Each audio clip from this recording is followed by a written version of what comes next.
l'occasion d'Octobre Rose, mois de la prévention et de la sensibilisation autour du cancer du sein, le professeur Carole Mathelin est ici, à nos côtés, pour nous parler de prévention et pour nous parler de son rôle dans la recherche médicale sur les perturbateurs endocriniens.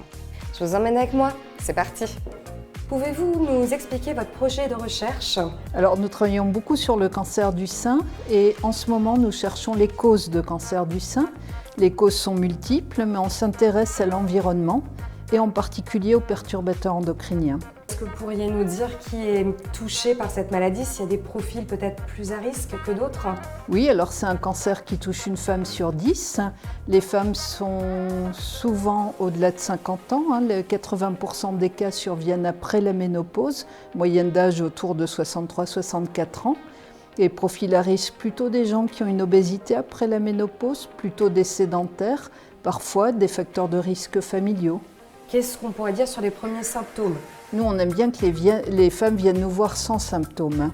C'est-à-dire qu'elles fassent des mammographies à partir de 50 ans et que la mammographie détecte une petite lésion qui donne encore aucun symptôme et qu'on puisse les opérer tôt.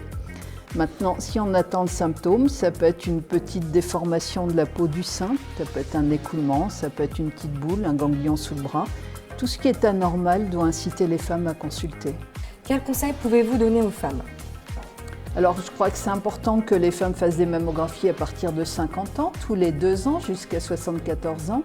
Et puis, dans le cadre des actions qu'elles peuvent mener, éviter l'obésité, éviter la sédentarité, éviter la consommation d'alcool, avoir une alimentation la plus saine possible. Et lorsque le cancer est diagnostiqué, quel est le processus de soins?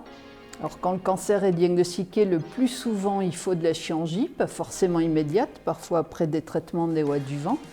Dans 50% des cas, on va avoir besoin de chimiothérapie. Dans un bon nombre de cas, on va avoir besoin de radiothérapie et souvent d'hormonothérapie. Un petit mot sur l'accompagnement du Crédit Agricole? Alors, le Crédit Agricole est à nos côtés depuis très longtemps. Grâce au Crédit Agricole, on a pu installer une unité de l'œdème pour traiter le gros bras qui peut arriver après traitement du cancer du sein.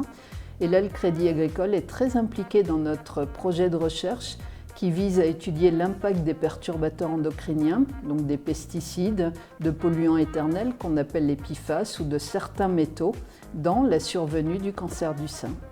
Merci à vous, professeur Mathelin. Merci beaucoup.